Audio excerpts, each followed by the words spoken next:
The first plane that I ever owned was a Cessna Cardinal, and on that first year that we had it, we flew it all over the country, put over 150 hours on it. It's a great long-distance flyer for nice long family trips.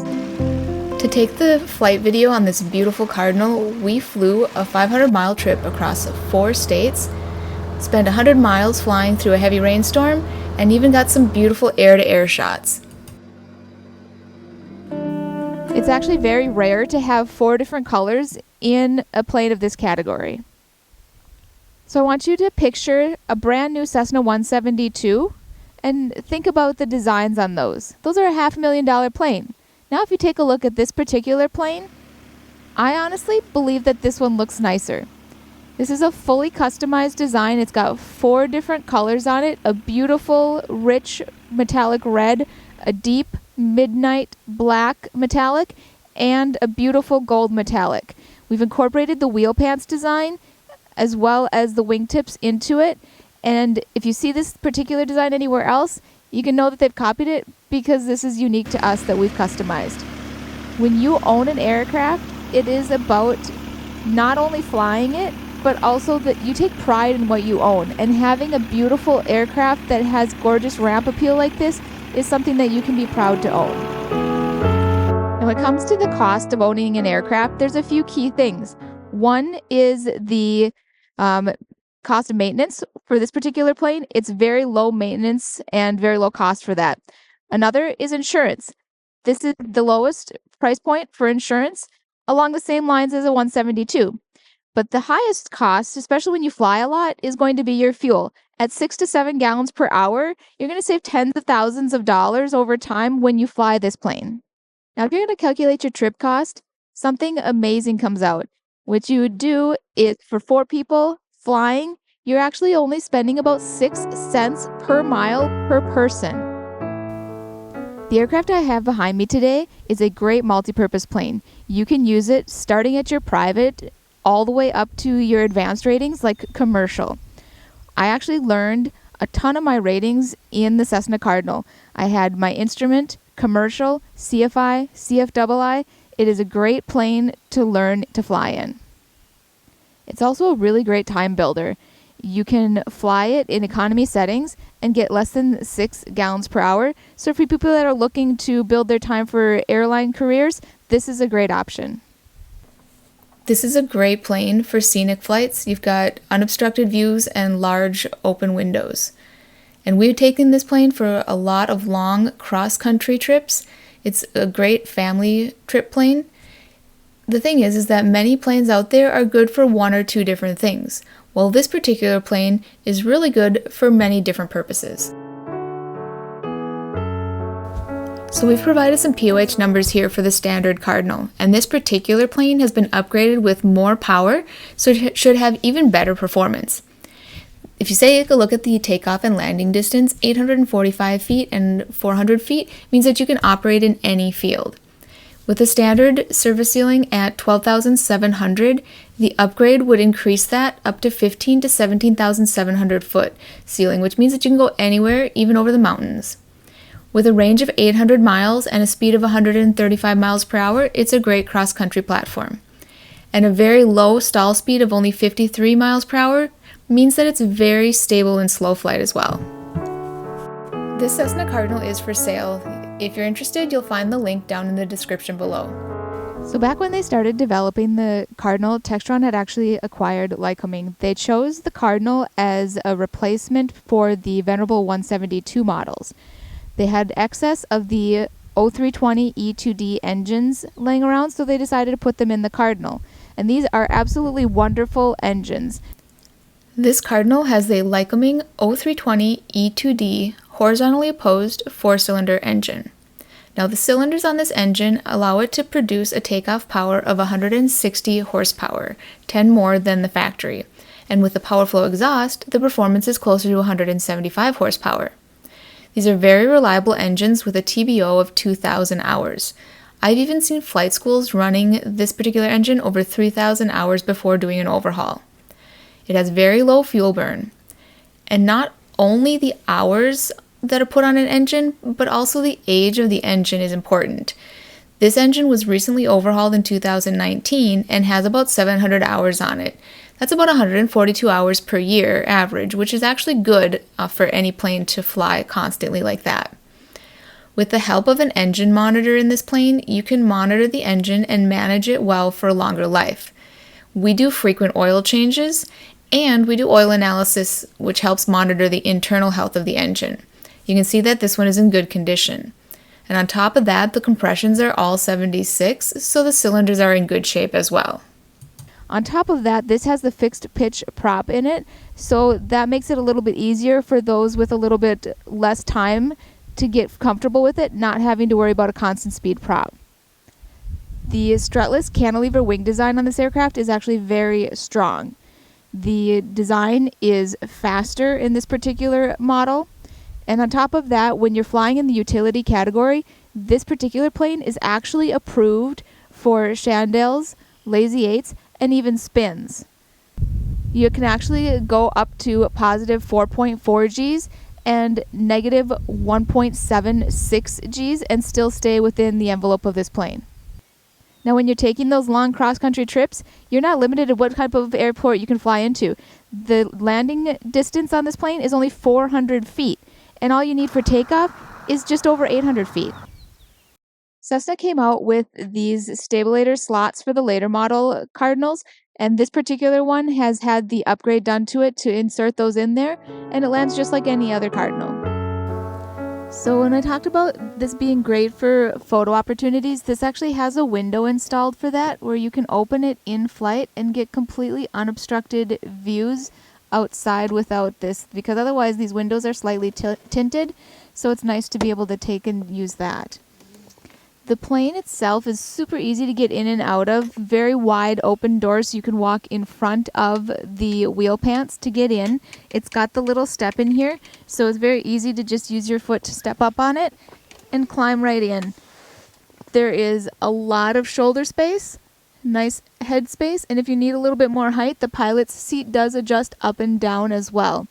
You can tilt the seats backward, and then when you pull the seats forward, I grab this one and pull it, and then we'll pull this one forward to where it would be for passengers. Just take a look at how much legroom there is in the back for your passengers to sit as well. We've got little pouches behind the seats here for storing stuff, and lots of little cubbies in the door jambs and everything like that. When we designed the interior, which we did and had it installed brand new, we made sure that there was definitely plenty of pockets to keep stuff in. Now when we did the interior, not only did we do the top upholstery, we also did all new cushions and foam on the seats. It's so comfortable. They're soft enough but firm enough so when we have long flights, it's really comfortable to sit in them. Having the center section kind of tucked in gives you a nice support in your back. You've got the headrests, and the back seats are in the same condition. They've got a bench design, but it's been designed as a split design with the bump in the middle to allow for a little bit more comfort for both passengers in the back. Now, if you've got something a little bit longer that you need to be able to get inside, if you lift up on here, you can actually pull this top of the seat forward and stick something a little bit longer in there for transport. So our front seats recline. If you got a sleepy co-pilot in flight, they can take a nap, or say that you're on the ramp and you're waiting for your passengers to come or for fueling, you can lay back yourself and take a snooze here. It's actually really comfortable. We had the full spar inspection and eddy current testing done on this plane. It was in great condition and passed the inspections easily. And at the same time, we went ahead and painted a corrosion-resistant primer on the spar and also updated all of the vent hoses to the new style orange cat tubing in order to prevent any future moisture issues. If we take a look at the panel on the Cardinal, we can see that it's got some really nice upgraded features to it. So we've got our standard gauges around the outside here, and then in the center we've actually got an upgraded G5. And this is really nice because it allows you to learn your glass panel design as well as have the round gauges here. And this is kind of like a mini PFD.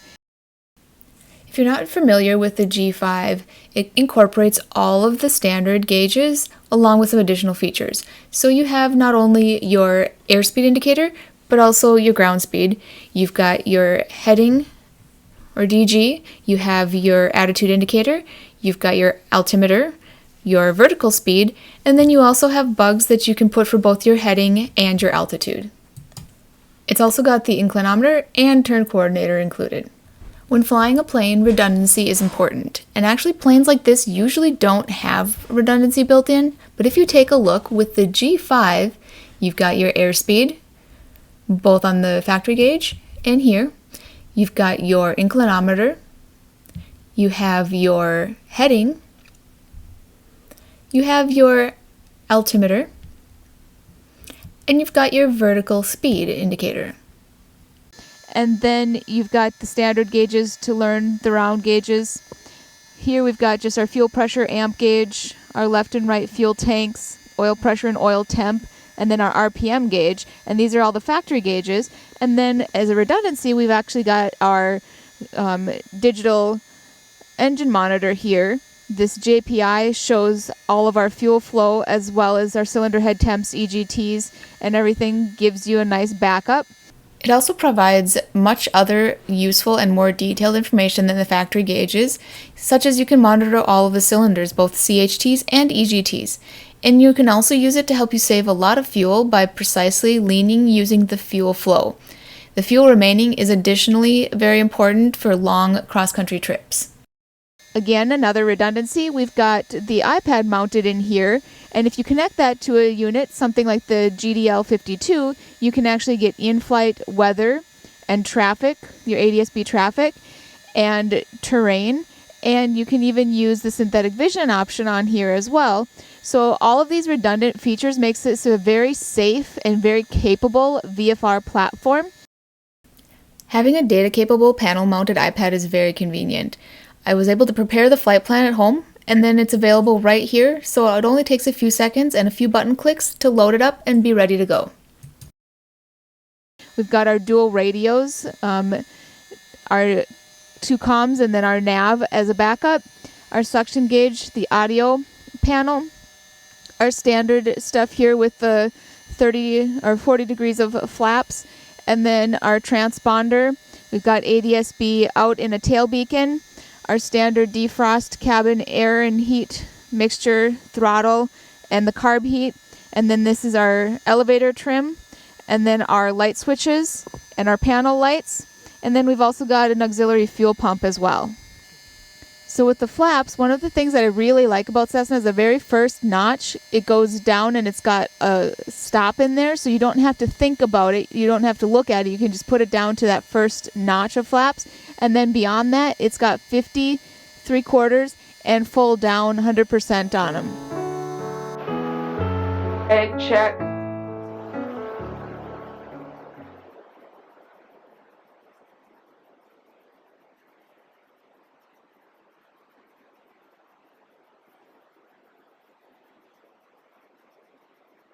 About an 80 drop there, and about a 70 drop there. Suction, fuel pressure, oil temp, amps all look good.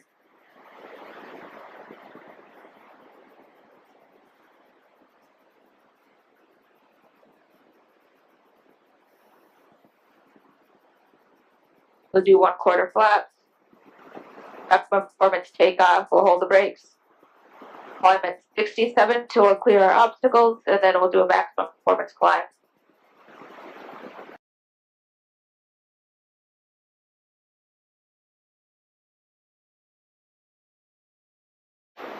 Mixture full rich.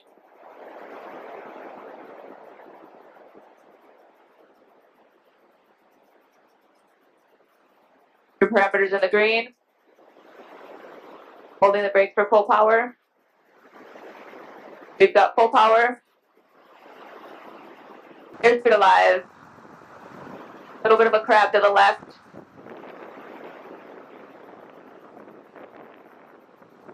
Our County, Piper, we're in November 252, set for the north, inbound, roughly 18. Okay, okay. Our County. We got a pitch for 88.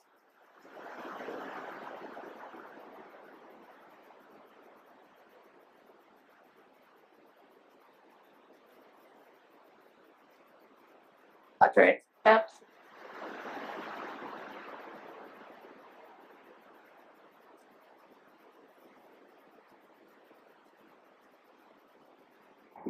Stark County traffic, Warrior 682 South Juliet will be departing runway 18, Stark County. Stark County traffic, helicopter November 3104, uniform of 6 to the east at 1,300. Be transitioning through the area about north of the airfield. Traffic pass. Stark County. Altitude. Left up. Stark County 655 Mark, departing runway 9er, will be staying in the pattern. Pull the power back below 100.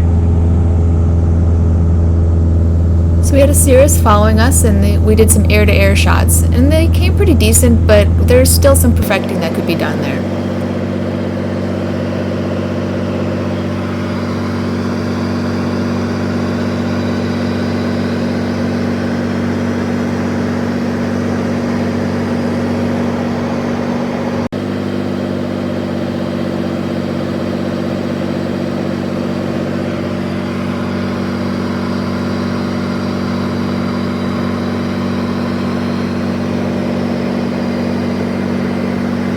Chicago Center, Cardinal 100 Lima Delta VFR request.